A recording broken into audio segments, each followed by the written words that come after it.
तब मैंने देखा कि एक हाथी के 2 सूंड हैं और ये देखकर मेरे आश्चर्य का ठिकाना ना रहा। फिर अर्जुन ने बताया कि हे वासुदेव, मैंने एक पक्षी को देखा जिसके पंखों पर वेद की ऋचाएं लिखी हुई थीं। वह मरे हुए जानवर का मांस खा रहा था। फिर अर्जुन के बाद भीम ने भी श्री कृष्ण को बताया कि हे कृष्ण, मैंने देखा एक गाय ने बछड़े को जन्म दिया है और जन्म के बाद वह बछड़े को इतना चाट रही है कि बछड़ा लहूलुहान हो गया, जिसे देखकर मैं हैरान हो गया। भला कोई माता अपने बच्चों के साथ ऐसा कर सकती है? उसके बाद श्री कृष्ण ने सहदेव से पूछा, सहदेव तुम बताओ, तुमने वन में क्या देखा? तब सहदेव श्री कृष्ण से बोले, हे वासुदेव, मैंने वन में देखा कि एक जगह 6-7 कुएं हैं और आसपास के कुओं में पानी है, किंतु बीच का कुआं खाली है। बीच का कुआं गहरा है, फिर भी पानी नहीं है। यह देखकर मुझे घोर आश्चर्य हुआ कि ऐसा कैसे हो सकता है।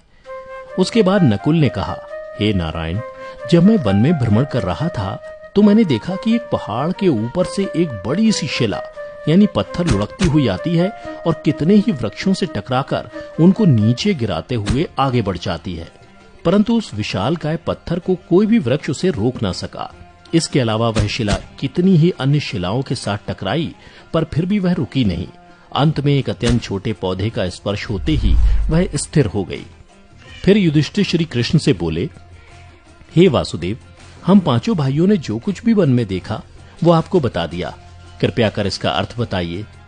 तब श्री कृष्ण ने युधिष्ठिर से कहा, हे धर्मराज, जैसा कि आपने कहा कि आपने 2 सूंड वाला हाथी देखा, जिसका ये अर्थ हुआ कि कलयुग में ऐसे लोगों का राज होगा जो बोलेंगे कुछ, करेंगे कुछ। कलयुग के शासक अपनी प्रजा की सभी तरह से शोषण करेंगे। उनके मन में कुछ और होगा और दिखावे के लिए कुछ और करेंगे। अर्थात कलयुग में शासकों के लिए आम लोगों का कोई महत्व नहीं होगा, वो बस राज करने के लिए शासक होंगे।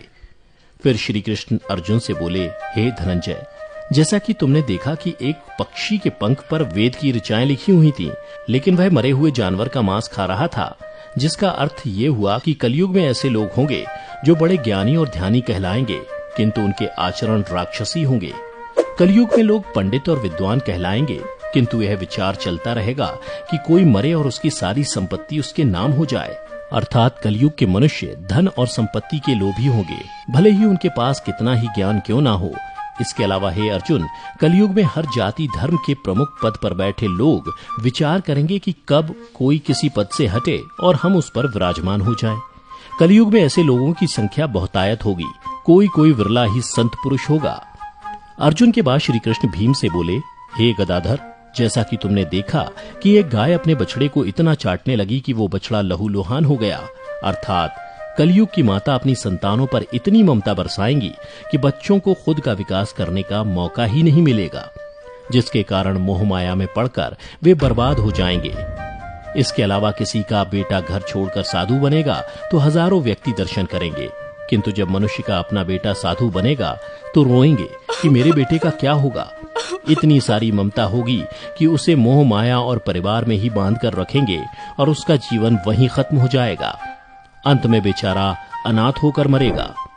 भीम जब श्री कृष्ण के जवाब से संतुष्ट हो गए, तब भगवान श्री कृष्ण ने सहदेव से कहा, सहदेव, जैसा कि तुमने बताया कि तुमने वन में 5-7 भरे कुओं के बीच एक कुआं एकदम खाली देखा, जिसका अर्थ ये हुआ कि कलयुग में पैसे वाले अर्थात धनी लोग अपने पुत्र पुत्री के विवाह में या फिर आलीशान भवन बनाने में लाखों रुपए खर्च कर देंगे, परंतु उनके पड़ोस में ही यदि कोई भूखा प्यासा मर रहा होगा तो वह उसकी कोई सहायता नहीं करेंगे।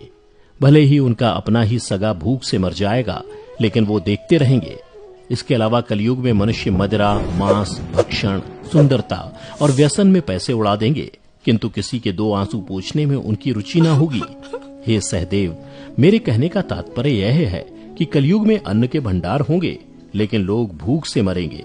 सामने महलों बंगलों में ऐशो आराम चल रहे होंगे, लेकिन पास की झोपड़ी में आदमी भूख से मर जाएगा। एक ही जगह पर असमानता अपने चरम पर होगी। श्री कृष्ण की बातें सुनकर सहदेव को सारी बातें समझ में आ गईं। तब श्री कृष्ण ने नकुल से कहा, नकुल, जैसा कि तुमने बताया कि वन में एक बड़ी सी चट्टान पहाड़ से लुढ़की, किंतु बड़े बड़े वृक्ष और उसके तने उस चट्टान को रोक न पाए, किंतु एक छोटे से पौधे से टकराते ही वह चट्टान रुक गई, जिसका अर्थ ये हुआ कि कलयुग में मनुष्य का मन नीचे जाएगा, यानी कलयुग के मनुष्यों का जीवन पतित हो जाएगा। और ऐसे में मनुष्यों का जीवन धन की शिलाओं से नहीं रुकेगा, ना ही सत्ता के वृक्षों से रुकेगा, किंतु हरि नाम के एक छोटे से पौधे से, हरि कीर्तन के एक छोटे से पौधे से मनुष्य जीवन का पतन होना रुक जाएगा।